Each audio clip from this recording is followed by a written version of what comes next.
They checked me and was like, oh yeah, let me get your doctor. I'm like, yeah, like y'all literally left me here for dead. Like that was crazy. I was the woman in the Lifetime movie screaming because I had no epidural, no pain meds. I felt like glass was coming out of my behind.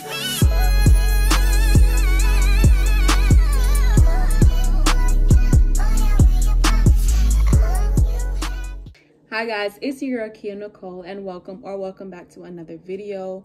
If you are new, thank you for joining. Please make sure that you like this video before you go. Leave some comments down below and subscribe to me if you feel led to do so. And if you're a returning viewer, then you already know what it is. You already know to make sure that you do those things that I just listed. And yeah, we're gonna get straight into the video. Y'all read the title, so y'all already know what this video is going to be about. So this is my very first story time ever, so bear with me. I've been wanting to do this video for a very long time. It was just me like going back and forth, like, should I, like, are people actually gonna watch it? Like, it's been 3 years, like, does it still matter? Is it still relevant? And yes, it is. You know, I'm like, hold up, it is still relevant and it does matter. It's my story to tell, so yeah, I'm gonna go ahead and tell it. Even if nobody watches it, I know I have it to be able to reference whenever I need to in the future. So yeah, so bear with me. I do want to let y'all know I have written down in the iPad. The only reason why I'm doing that is because I want to make sure I do not leave out any details. And that's really the main reason why I'm making this video. Like, yes, it's for entertainment, but also for me to have on record my experience. Because, you know, as you get older, you forget. You know, you do tend to forget. And I don't want to ever forget, like, my very first, like, birthing experience. So yeah, that's the cool thing about YouTube. That's why most of us are YouTubing, because we want to be able to, you know what I'm saying, like, recall these memories later on down the line. So yeah, so let's just hop right on in. So first, I want to do a disclaimer, y'all. I did not have a child or a baby recently. Like, this is my story 3 years ago. My kid is 3 years old, but I wasn't on YouTube back then 3 years ago. So now that I am on YouTube, I'm like, Kia, go ahead and just record this story. I also want to give, you know, some advice as well, based on what I had to go through. So that's the reason for this story. All right, y'all, so I always like to do my sit downs sipping on something. So it's either wine or a cocktail. And today it's literally a splash of Hennessy, not even much, y'all, a splash, because that's all we had left, and then strawberry lemonade. So that's what I'm sipping on. And yeah, so I want to say before I get into the story, because it is a very traumatic experience for me, but the biggest blessing out of it is that my son did come out healthy and, you know, nothing was wrong. So that's probably the only positive in this whole story. Everything else is like one thing after another just went terrible. So I'm gonna kind of give the story in like chronological order. So I'm gonna start with like how my pregnancy went, and then like progress into like labor, and then delivery, and then postpartum. Because y'all, it's a whole journey. Like, the whole thing was just an uphill roller coaster. The first 4.5 months of my pregnancy, I had the condition, I want to say it's called HG. So it was extreme nausea. I was throwing up water, fruits, everything, all types of fruit, food and liquids. So it was bad. I could not keep anything down. I lost a lot of weight. I want to say for sure I lost 20 pounds, but honestly, it could have been more, because I was definitely smaller than I was before I was pregnant. So it was a lot of weight. It was drastic. So the rest of my pregnancy was kind of just playing catch up with my weight. And I'm going to get into that in a second, because I do have a bit of advice for people when they addressing pregnant women. So anyway, yeah, so I experienced that for like 4.5 months. It was very miserable, extreme morning sickness. And then finally I got my doctor to prescribe me some nausea pills. And she did that, and thankfully my body was receptive to the pills, and it made the rest of my pregnancy a little bit more smoother in regards of being able to eat. Like I was saying, I had lost a lot of weight. So by this time, you know, I'm able to eat. So I'm eating, you know what I'm saying? I'm still not really gaining much weight, but I was gaining, because by the end of my pregnancy, I was like touching 200 pounds. So clearly I gained, you know what I'm saying? I had done gained all that weight back. But my belly was still so tiny, and you really couldn't tell that I even weighed as much as I had weighed at this time. So a lot of like family members and, you know, people who knew me were just like, dang, you're so small, and like, are you eating? And like, I would just get comments like that.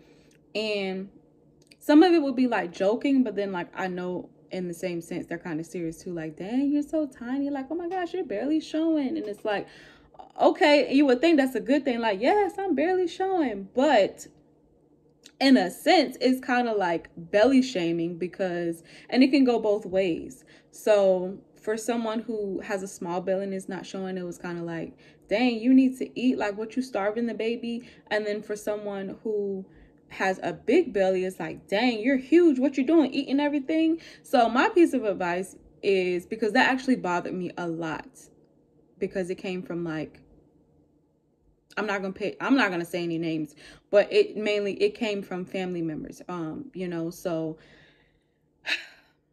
mainly one or two, but again, I'm not name calling. So it was very, it bothered me a lot. I just try not to say anything. I'm just like, listen, I eat, I can't help it if like my belly is just not, you know, as big as you want it to be. You know, I really didn't show y'all until I was like 7-8 months. I was like really, really, really tiny. So I had a belly, but like in most of my clothes, you could barely see it. Okay, boom. So my piece of advice in regards to this little sector is that if you want to comment on a pregnant woman's belly, find a way to word it politely. You know, like, don't be like, oh my gosh, you're huge, or oh my gosh, you're tiny. Instead, just say, oh my gosh, you're growing so beautifully, or oh my gosh, you still look so good to be X amount of months pregnant. You know what I'm saying? Like, mask a compliment somewhere in there, because believe it or not, when you're carrying a child, you do worry like, oh my gosh, is my child growing? Is he healthy? And even though you do go to doctor's appointments, and you get updates here and there, I mean, 9 times out of 10, you're not getting an ultrasound every single time you go to an appointment. It's like heartbeat, okay, boom, you out of here. You know what I'm saying? Like, okay, basically like your baby's alive, great, and they just make you pee every appointment, but you're not getting the weight and height, and I mean the weight, the length, and all of those measurements every single appointment. So like sometimes you do worry like, okay, you know, I hope, you know, my baby's growing in there. And to get comments like that is just like, it's disturbing. It is. So there's that. So now back to the story. I just had to say that because that definitely bothered me like most of my pregnancy. So boom, took nausea pills, was good for the rest of the remainder of the pregnancy. Now let's move into when I went into labor. Okay, so I went to my last doctor's appointment. You know, she checked my cervix and all of that, and she said I was already 3 centimeters dilated. So basically she's like, you can have this baby any minute, any day, like just be ready. She was like, if I don't go into labor naturally by that Friday, then I think it was Tuesday. Was it Tuesday? I forget what day my baby was born on. I know like the date, but I gotta anyway. I'll put the actual day it was. I feel like it was like beginning to middle of the week. So anyway, she was like, you don't have them by Friday, like we're inducing you. And I'm like, what? No, I do not want to be induced. Like I heard like terrible stories that like the pain is worse and all of that. So I'm like, nope, I do not want to be induced. So a funny thing, later that night, y'all, I started feeling what felt like cramps.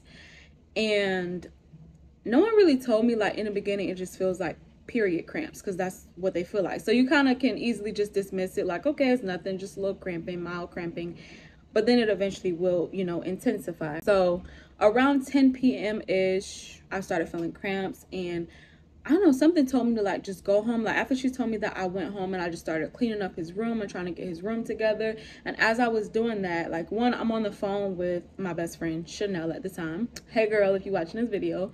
So I'm on the phone with her at the time, and I'm like, I think I was telling her like, oh my gosh, like I'm feeling something, you know, but it just felt like mild cramping. And I don't know if she confirmed like that's how it starts or not, but I don't know. We had some type of exchange. I forget the actual conversation, but she was on the phone when I actually officially started feeling the cramps.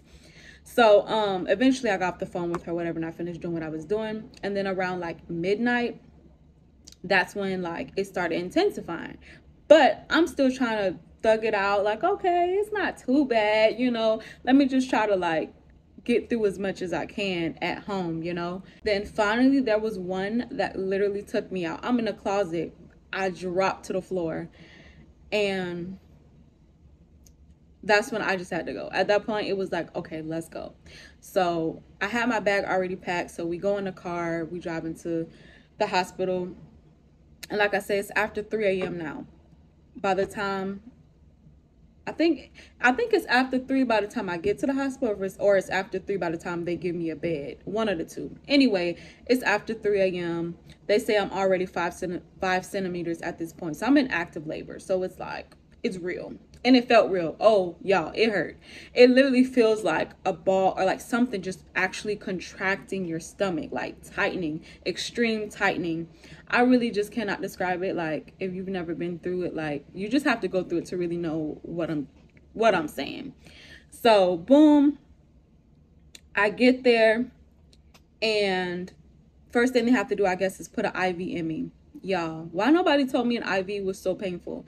I never ever had an IV stuck in me, so I didn't know how painful it was. That hurt so badly. That had me frustrated, because I'm like, why did it hurt so bad? Just put this IV in.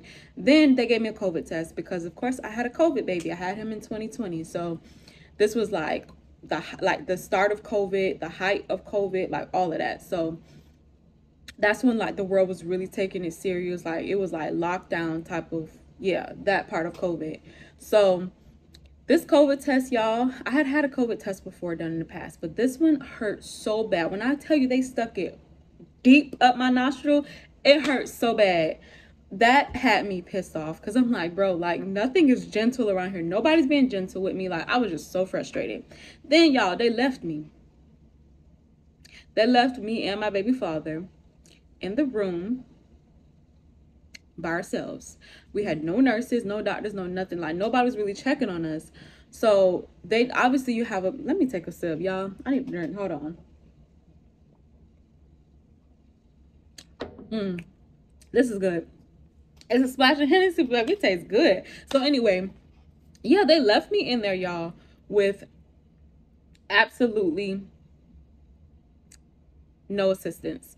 So I'm just in there, like, mind you, I have no epidural, I have no pain meds. I'm just like thugging it, like naturally, nothing. So I expressed that I do want an epidural. So like, okay, cool. Like I guess they have to find the epidural person or whatever. And I had 2 different people try to give me one. So the first person tried, I don't know, maybe a good 10 to 12 times.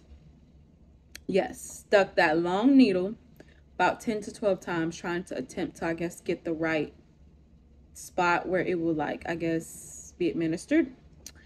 And I guess they just kept hitting bone, kept hitting spine, kept hitting spine. And I was hearing it hit my spine.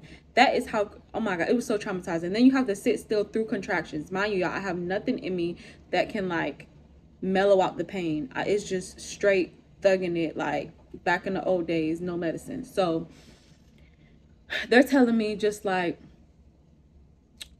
clench onto the pillow really tight when I get a contraction, because you can't move, or like basically the needle could paralyze you or something, like, you know, it's real, that it's real serious. So basically the next doctor comes in and tries, and they're like, I think she may have scoliosis. Y'all, I had never been told I had scoliosis, like ever. Never ever. So it was my first time hearing this, and I'm like, why in the world would this be my first time hearing this? Like, me being in labor, this is my first time hearing I have scoliosis. So that is why they were having trouble with, you know, trying to find the right spot for it. And I don't know how they deal with scoliosis patients. I don't know if they have to have a scan of their back first before they go into labor. I don't know. But anyway, the lady tried, I want to say like another like 3 to 5 times. So y'all, it was, I kid you not, it had to be like a minimum of 15 pokes in my doggone back,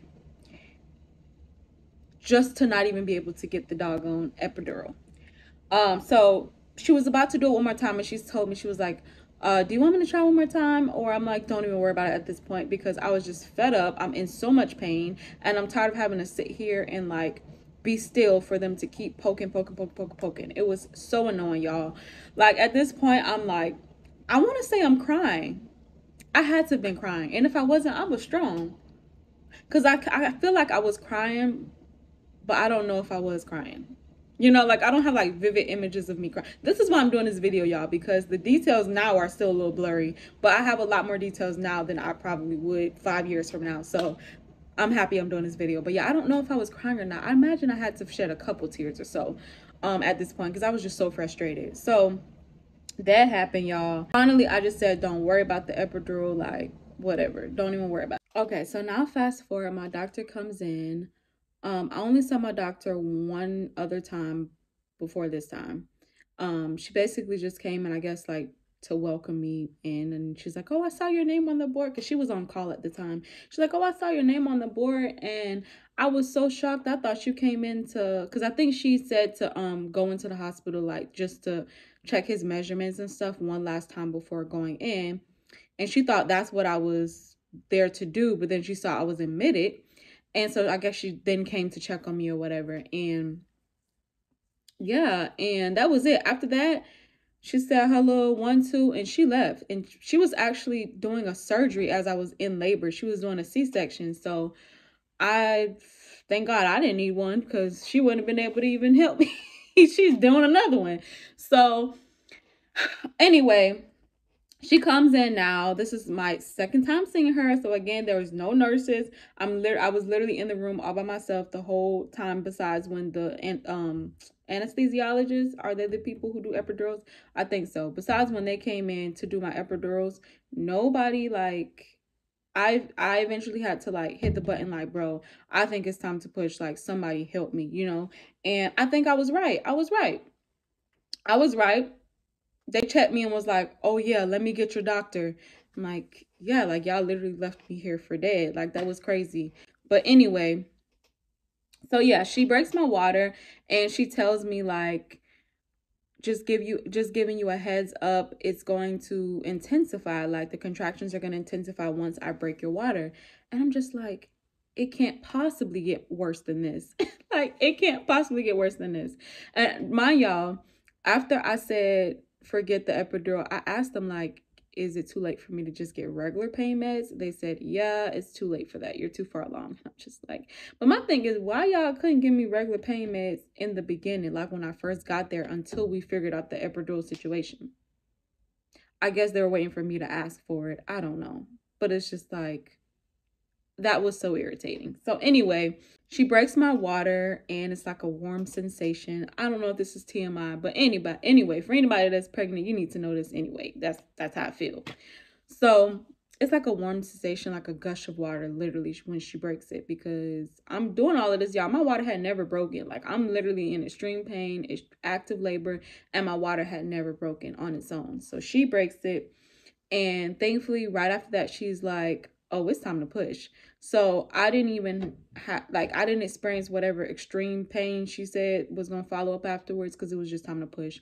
I mean, the whole time it was just extreme pain. So I don't even know if I would have noticed a difference in the pain level. But yeah, so it's time to push at this moment. And I want to say I pushed for, like, on average 15 minutes. And that's actually really good for your first labor. That's actually really good. So yeah, I want to say it was on average 15 minutes. And one good thing I will say about pushing is every time you get a contraction, you push. Like, every time you feel a contraction coming, you can push. So at least you can do something about the contractions, you know? The only thing is, you know, my doctor's like, screaming and all of that is not going to help. That's actually going to, you know, hurt you in the long run. So just try to breathe. Y'all, again, I had no medicine in me. So I'm feeling this, like, I'm feeling like, it really feels like you're dying. Like, I can't even, I felt like one of, you know, I don't know if y'all have seen like the Lifetime movies where the women are like screaming and being so dramatic. And I used to be like, dang, why is she being so dramatic? That was me, y'all. I was the woman in the Lifetime movie screaming because I had no epidural, no pain meds, and it really hurt so bad. I've never felt any other pain like it, y'all. Besides something else that I'm gonna talk about during postpartum that came real close, because that We're gonna get into that as well. But yeah, so I'm pushing through the contractions. I'm doing really good or whatever. Boom. Now it's time for his head to come out, and it's something called the ring of fire. So the ring of fire is when he's you're crowning and the head is coming out. So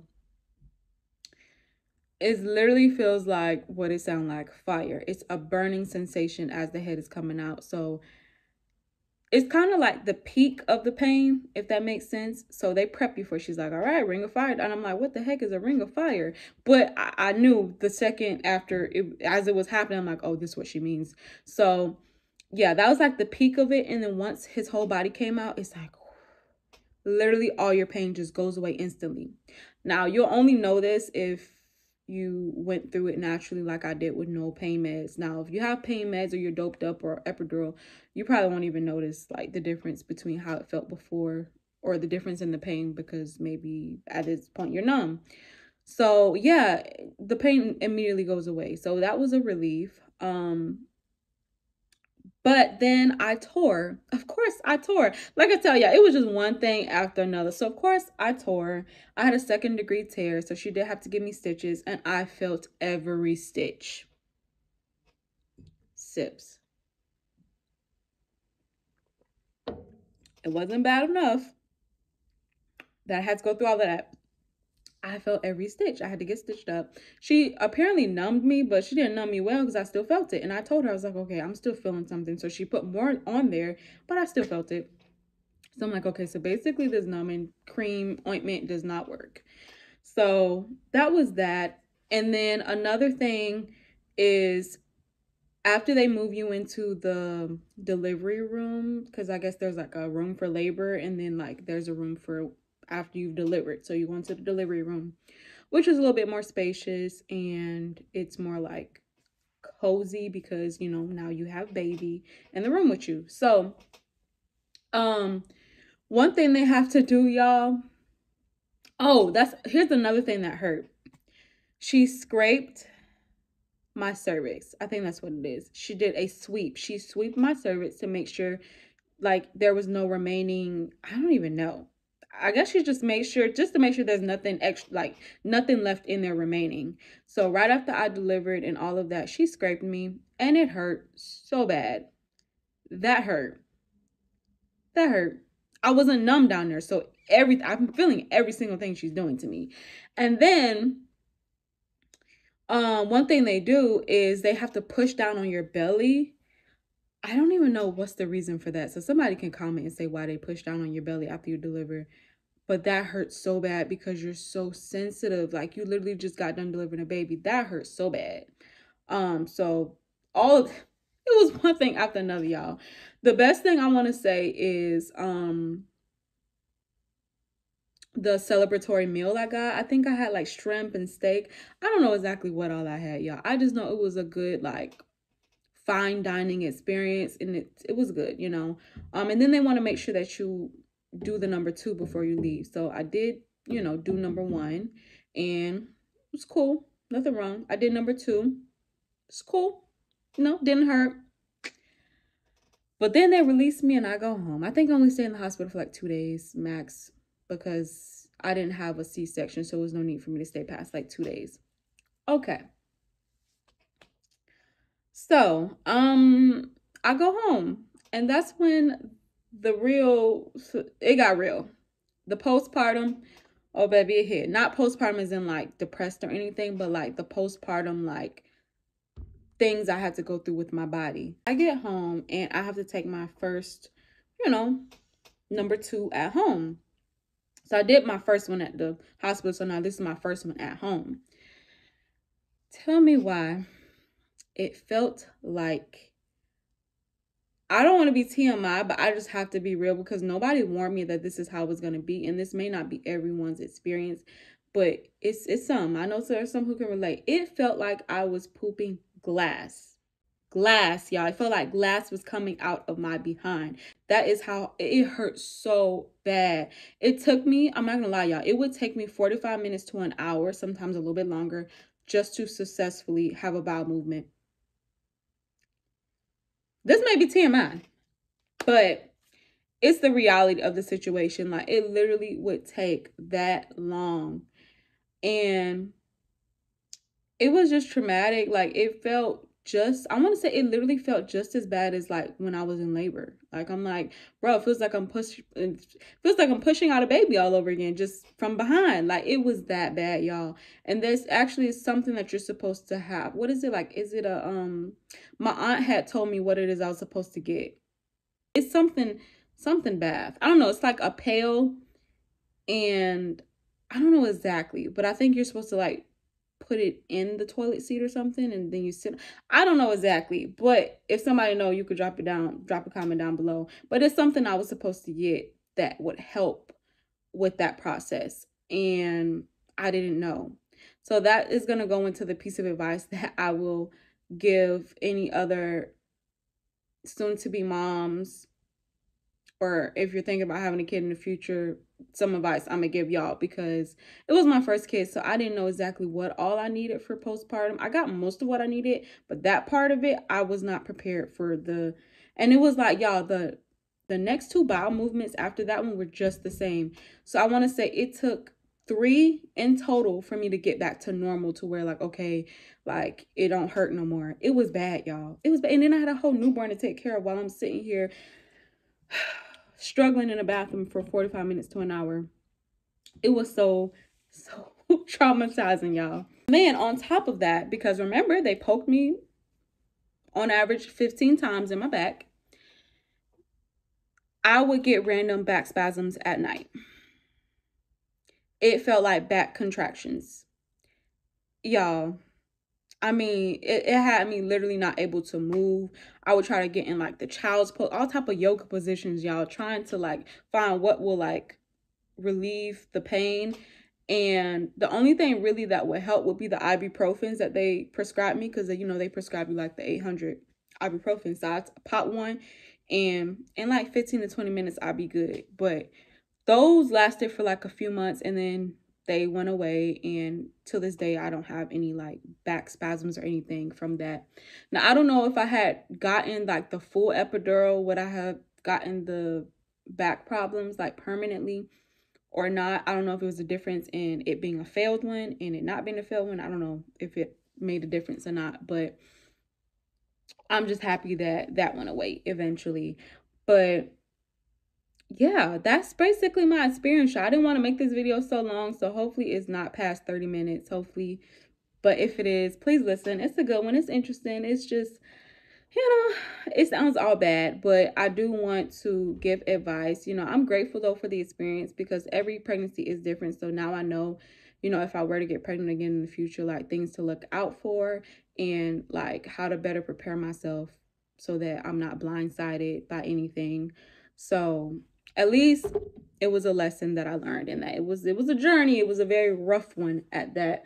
So a little bit of advice that I did want to leave anyone that is currently pregnant, or will be in the future, is make sure that you're advocating for yourself, especially once you step foot in the hospital room and they have you laying in, once you're in the labor room, make sure you're advocating for yourself, because especially if you are a woman of color, they tend to not take our pain seriously. And I feel like they did not take my pain seriously when I kept telling them like how much pain I was in, because I don't understand why they couldn't just suggest, okay, let's just give you some regular pain meds then, to help ease a little bit. But that's neither here nor there. But yeah, just make sure you're advocating for yourself, and make sure that you choose someone to be in the room with you that can help you advocate when you're not able to advocate for yourself. But make sure you speak up during doctor's appointments as well. Like speak up and make sure you're doing research on your doctor. Make sure it's a doctor that truly cares and is not going to treat you just like a regular patient, and is going to always put your needs first and make sure that you're comfortable at all times. So that's something that I would say that is very, very, very, very, very important, because like, listen, you're bringing a human into the world, and you just want to make sure that you're just set up for success, and your child set up for success for when he or she enters into the world, and that you're not like feeling alone or feeling like, man, I can't do this. You just need people in your corner that's gonna like help make the journey a little less stressful, and can alleviate some of the pain that because you're gonna go through some pain. You're gonna go through some pain, but you need the right people in your corner, and that includes having a great doctor. So there's that. I love my doctor, but I just felt like she could have been a little bit more hands-on. But I get it. She, you know, she had a whole surgery she was tending to. Somebody else was, you know, having a baby. But it was just like, I just felt so alone in that moment. And I hate that I felt that way. Another piece of advice is to make sure that you have all of your postpartum essentials. So yes, you can Google and look up like what's the typical but also like ask family members, ask people like friends and people that you know that have had kids, like what are all the things they brought, so that you can like hear firsthand experience of like what you need to set yourself up for success. So that way when you're home, like you don't have to worry about, man, you know, I gotta get this, I gotta get that. Granted, you know, there may be somebody who could just run to the store and grab those things for you, or there may be not. Like maybe everybody at work and you're at home by yourself. You know what I'm saying? You just want to make sure that you have everything that you need once you're released from the hospital.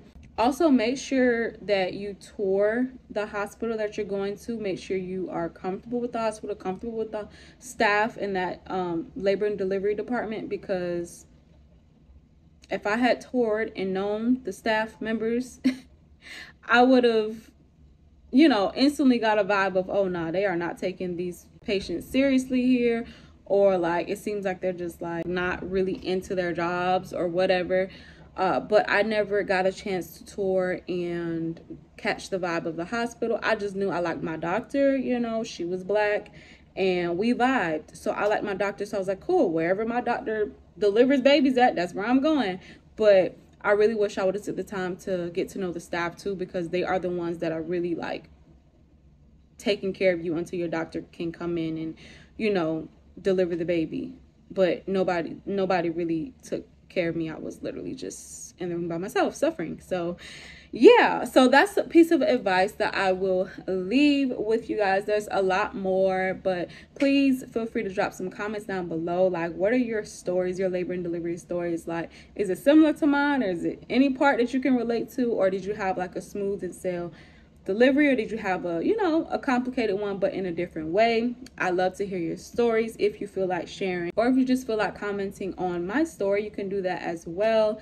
And like I said, y'all, make sure that you are subscribed and turn your post notifications bell on so that you are notified every single time I post. And let me know how you like the story times. I probably could keep them coming, but I ain't gonna lie, don't hold me to it, because it's hard with story times. You have to make sure it's something that's not too embarrassing that you don't mind sharing, because a lot of story times can either be embarrassing or traumatic, and in this case it's traumatic, but I don't mind sharing it because it's also to help me and for me to be able to go back and reference. So yeah, that's pretty much it. I hope you guys enjoyed this video. I was doing all that talking, y'all, and I barely drank. Hope y'all were able to finish y'all drink if you grabbed one. I'm gonna go ahead and finish this and call it a day, and I will see y'all in my next video. Bye.